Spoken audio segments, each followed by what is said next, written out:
Thank you so much, Sonia. And first of all, I would like to apologize in behalf of Mr. Jesus Hernandez, Director of the European Accessibility Resource Center, for not being able to be here today because of several last-minute meetings.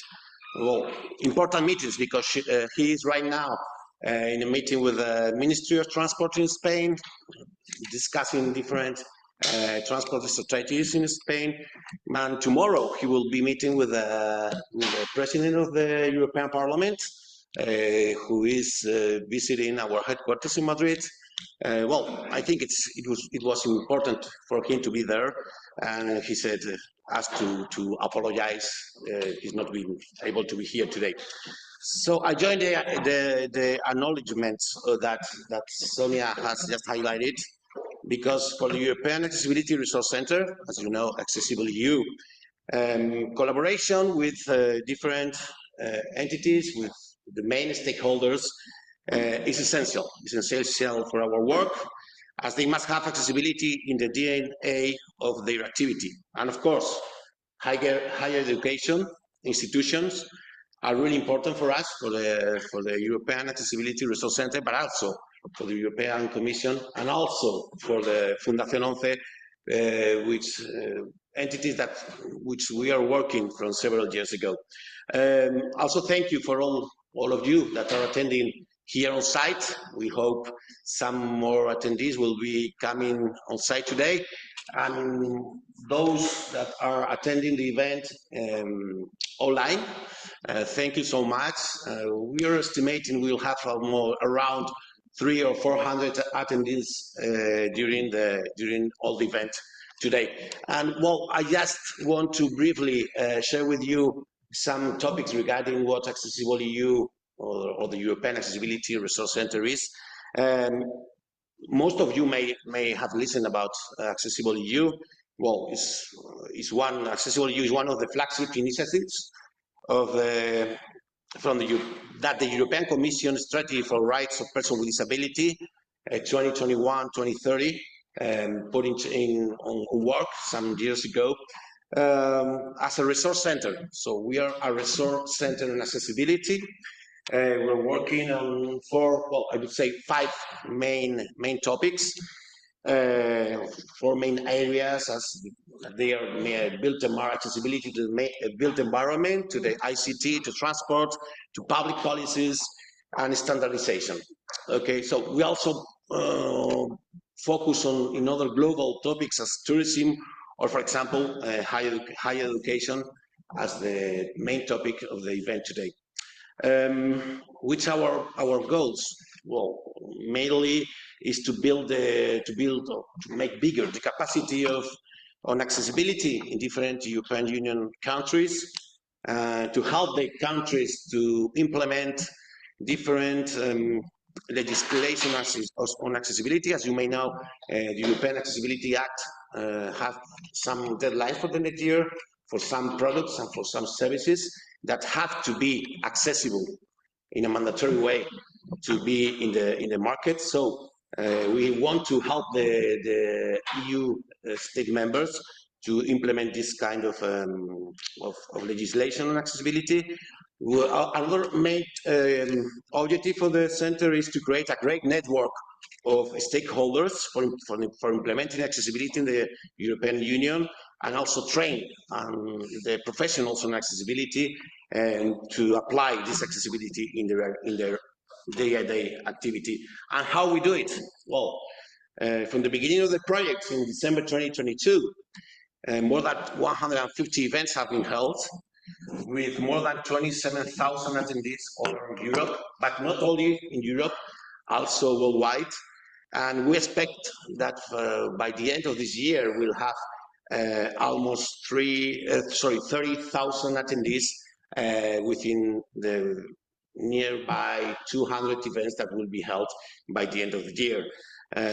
We have awareness raising events, we have networking events, we have workshops, we have online training events. So different kinds of events to impact on society about accessibility, and to train all people on to make accessibility sound in the heads of all the stakeholders in Europe. As a great hub on accessibility, we have a great repository in our webpage. I don't know if we invite you to visit our webpage, AccessibleEU Center webpage, where you can find a lot of material regarding accessibility in the 27 members of the European Union, as accessibility good practices, library references regarding accessibility, updated news on accessibility in the 27 countries, different accessibility reports on how is implemented the accessibility in the different countries.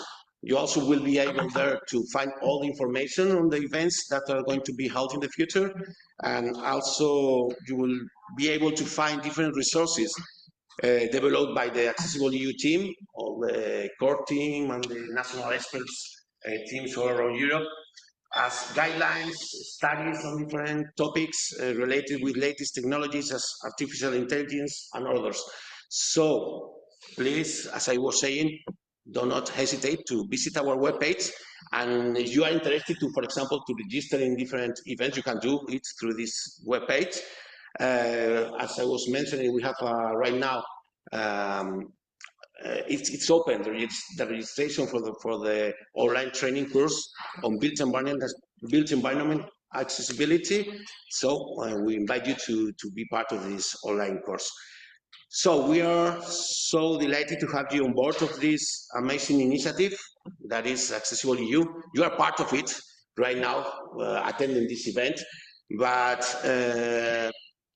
because we are working on a more accessible European Union for all the people. We invite you to be officially part of our community of practice. You can see in the screen the QR code to be part of this community of practice. We have right now around 3,000 members all around Europe or worldwide.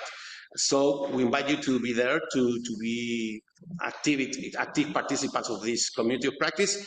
Oh, so that's all from my side. I don't want to be longer with you, and I would like to finish my intervention saying one of our scientists that we have in our team, that is, we wait for you in AccessibleEU. And so, with no more delay, I would like to pass the floor to Inmaculada Placencia from European Commission Directorate General for Employment, Social Affairs and Inclusion.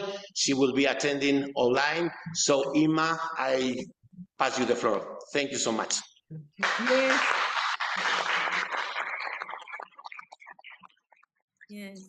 Thank you, José Luis, for passing me the floor and for introducing in a very clear way the Center AccessibleEU, which is a flagship initiative, as you have very well said, of the European Disability Strategy, the strategy for the rights of persons with disabilities. When we were preparing the strategy, we certainly wanted to pay attention with accessibility being, of course, a precondition for participation in society and economy. We have been investing the last years on developing policies, legislation, and standards. But what we were facing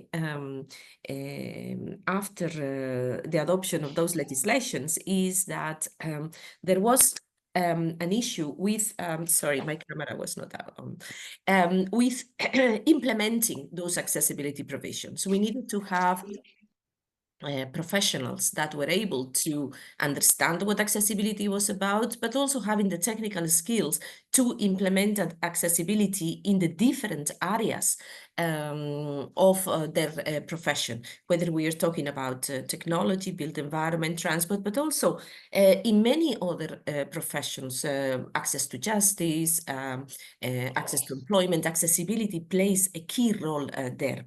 Hence the importance of this event.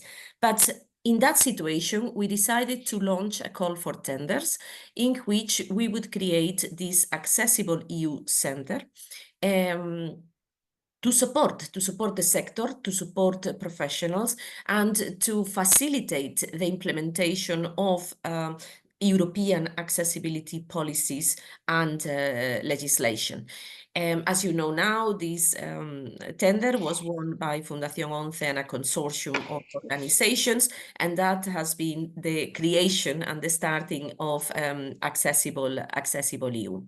We are now in its second year, so we see that there is maturity in terms of the topics, but also an increase of attendees and practitioners. The website is being well established, and the resource documentation is really being enriched by now. I'm particularly happy for the subject of today, because, as I said, having future professionals that are competent on disability policies and accessibility is really essential for the inclusion and participation of persons with disabilities on equal basis with others. I think throughout the seminar today, and in a larger sense, disability and education, or accessibility and education, we are to cover a number of aspects. Of course, attention has been paid to the inclusion of students with disabilities in education. And there I would like to highlight the role that Erasmus and Erasmus Plus has been having and continues to have in order to enhance that participation, facilitate that the students with disabilities can join on equal basis with others. The second point, the second aspect that I would like to highlight is learning exactly about disability and accessibility, learning about the policies, and learning about a well-established knowledge base that we have today to address the main barriers that students with disabilities would face, and that students will need to know in order to in the exercise of their professions, their future professions, to be disability inclusive. And the third point is about making the universities, the students' centers, the material, the educational material, and the lessons and classes accessible themselves, so that it really becomes accessibility becomes a daily practice for all. Let me say that I have seen that in the program these aspects are addressed, and I think it will be a very rich discussions that you will going to have today.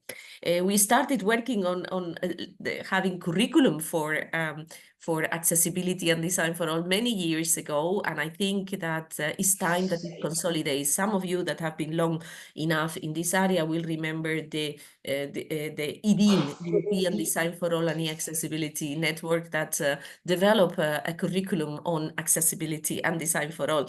Well, that's a lot has happened since then, and a lot of evolution in terms of technology and solutions and standards, so that needs really to be updated, and I think AccessibleEU can really play a role here.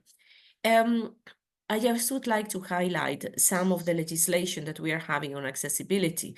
One of the most known legal acts is the European Accessibility Act, that has a strong ICT components, very relevant for education, as I would say today, because we have got computers, operating systems, teleconferencing, we have electronic books that needs to be accessible, and there is the possibility to have also the built environment accessible, that has been left up to the member states to decide whether to adhere to the requirements or not. Also transport, going to the centers, the educational centers, and going back home is really an important thing, and having information about it is what the Accessibility Act does, complementing other transport EU legislation on the rights of passengers with reduced mobility. We have standards in the area of ICT, built environment, and design for all, and 3 new standards have been asked to be developed by the Commission on non-digital information, how to make it accessible, on support centers, and on emergency communications, answering to emergency communications. That has been done through a standardization mandate, is called 587. Let me also say that we have non-discrimination legislation in the area of employment, but that following a court case, in some instances, vocational training and tertiary education, because of the closeness of the professions and employment, has been included to be protected from with this piece of legislation to ensure equal treatment of persons with disabilities. Finally, procurement. Many educational settings are public, and we have public procurement legislation that already requires that when public money is spent, that in the call for tenders, accessibility must be a requirement, and accessibility of the products and services of the Act with the requirements of the Act, but also is not limited to that, is to any subject matter of the contract that is going to be used by people. And it doesn't matter whether they are members of the staff or they are persons of the public. The point is that anything that is bought by public administration should be accessible. Also, some EU funds, structural funds, for example, have got requirements for accessibility.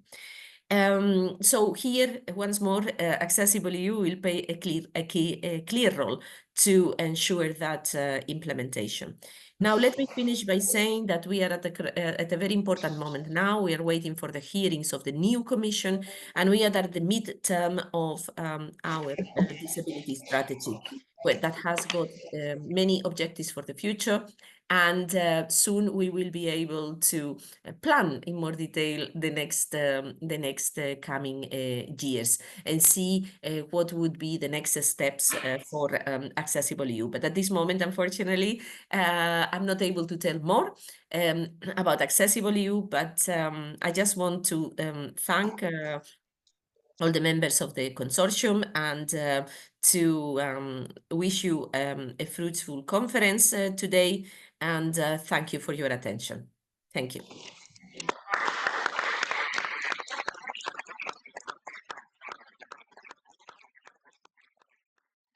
Thank you so much, Sima, for clarifying the future of accessibility around Europe, and thank you for being jolly with us with AccessibleEU forever when we need it. Thank you so much.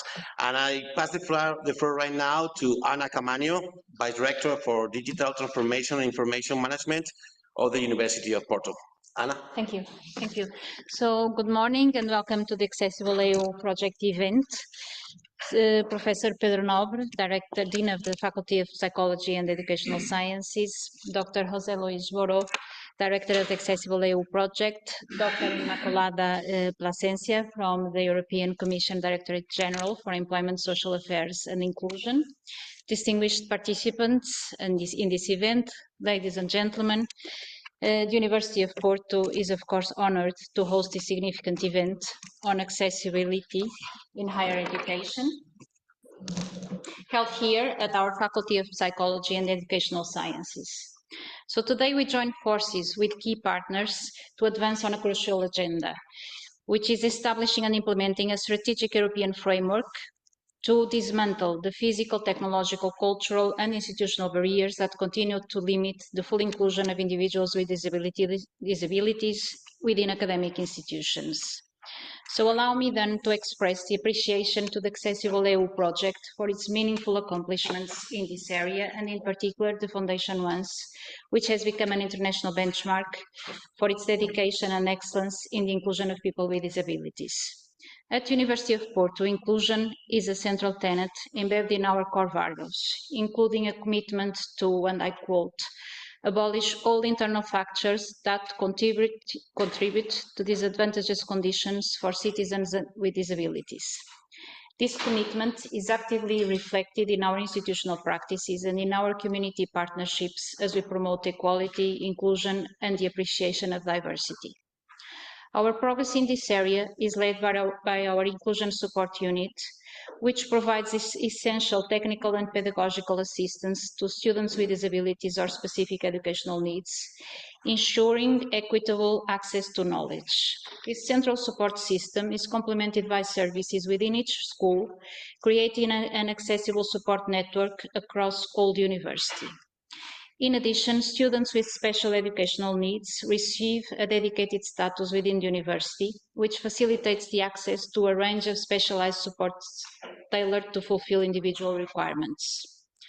Although many of our campus buildings hold historical significance, we have prioritized adapting these spaces, which are academic buildings, student residence, research centers, and libraries alike, to promote to remove the physical barriers, improving access, to meet the diverse needs of our students. We are also developing accessible online resources in multiple formats, including the development of web portals with usability and accessibility seal, which identifies and promotes the application of best practices in websites and mobile applications, accomplishing our ongoing commitment to making the University of Porto a truly inclusive and accessible institution for all. We are proud about the progress achieved so far, but of course we are also fully aware of the path to full integration, which is long and challenging. The University of Porto is steadfast in its commitment to this journey, and we are here today to learn from the valuable insights, experiences, and best practice shared by our partners in this field. This event presents us an opportunity for our staff and specialists to enhance their skills and refine our institutional approach on this matter. We are also especially proud of having so many students here with us, which means that they are engaged with the topic and it shows the relevance and how it's perceived by our community. Thank you for being here and for sharing our knowledge with us on this subject that is fundamental to the dignity and rights of all individuals and essential to fulfill the core values of higher education institutions. So thank you very much.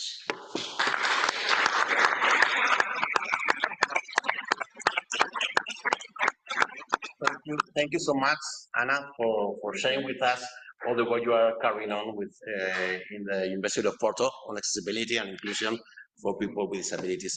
And last but not the least, I want to pass the floor to Pedro Nobre, Director of the Faculty of Psychology in the University of Porto.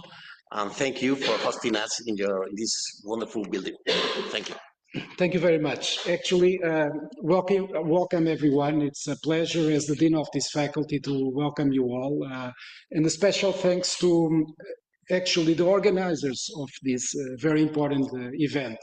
To José Luís Borral, to also Maculada Placencia, who's online, and to Ana Camanho, Vice Rector, who actually very well describe the importance of the rights of persons with disability and inclusion and diversity at our university. I would just like to emphasize that we are at this faculty actually are very focused, and actually it's in our DNA, the importance of the rights of all persons, and particularly the rights of persons with disabilities. We actually have in our strategic plan, one of our main values is inclusion and diversity, and we have a specialized office who is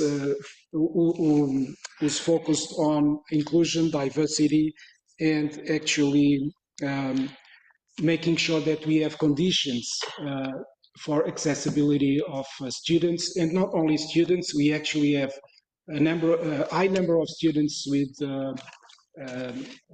specific disabilities, but we also have professors, so faculty. We also have administrative staff with diversity and different disabilities. So it's as I said, in our DNA. I would also like to say that as far as I understood from some indicators on accessibility to higher education in Europe, as far as I understood, people with disabilities have twice are 2 times more likely to leave school earlier, as far as I see. And actually, only around 30% go to enter the higher education system. And so I think this is very important because, as we all know, there's the right to education is also among one of the most important rights of everyone. In Portugal, particularly, and let me also share this. I'm not sure if you are all familiar with this. We are actually this year celebrating the 50th anniversary of our democracy, which was a very important event. And actually, one of the major achievements of our democracy in the last 50 years was a huge, significant increase in access to higher education. So I don't know exactly the numbers at the beginning, but they were for sure lower than 10% of people with higher education 50 years ago, and we are now the younger generation with almost 50% of people entering university. And so this is probably the most important, I would say, right in order to have access to not only education, but with everything that comes with the education. And so it's for us, it's a great honor, the faculty, to host this event, and we are very happy to contribute and join forces in order to achieve the goal of making sure that we advance on the rights to everyone and the rights of people with disability, particularly in access to higher education. So thank you very much, and I wish you a great event. Okay. Thank you.